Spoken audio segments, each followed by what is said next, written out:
NTR biopic cinema వల్ల తమకు తెలిసిన ఎన్టీఆర్ హీరో పొలిటీషియన్ కానీ కథానాయకుడు మహానాయకుడు లక్ష్మీ ఎన్టీఆర్ సినిమాల వల్ల ఎన్టీఆర్ జీవితానికి సంబంధించి మరింత లోతుల్లో తెలుసుకున్నారు. అయితే వచ్చిన బయోపిక్ సినిమాలో ఏది వాస్తవం ఏది అవాస్తవం అన్నది తెలియదు. కానీ సినిమాలో ప్రస్తావించినవన్నీ నిజాలే అన్నట్లుగా చెప్తున్నారు. అయితే ఎన్టీఆర్ గురించి ఆయన డ్రైవర్ లక్ష్మణ్ కొన్ని సంచలన విషయాలు బయటపెట్టారు.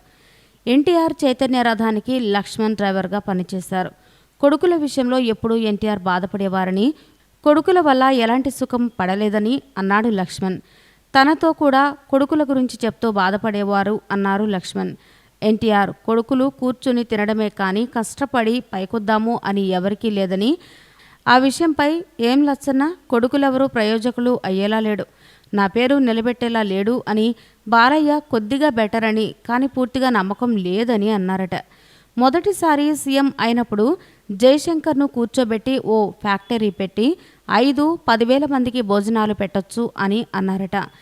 థియేటర్ చూసుకోవడం ఏంటి, అది కూడా మేనేజర్లతో నడిపిస్తున్నారు అని జయశంకర్ గురించి పెద్ద ఆయన తనతో మాట్లాడిన విషయాలను చెప్పుకొచ్చారు లక్ష్మణ్.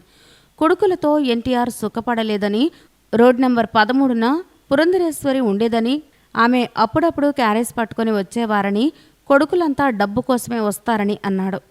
అవసరం వచ్చినప్పుడు వచ్చి డబ్బు కవర్ తీసుకుని వెళ్లేవారని అన్నారు లక్ష్మణ్. ఈ వీడియో కనుక మీకు నచ్చినట్లయితే లైక్ చేయండి, షేర్ చేయండి. ఇలాంటి లేటెస్ట్ వీడియోస్ కోసం మా ఛానల్ని సబ్స్క్రైబ్ చేసుకోండి.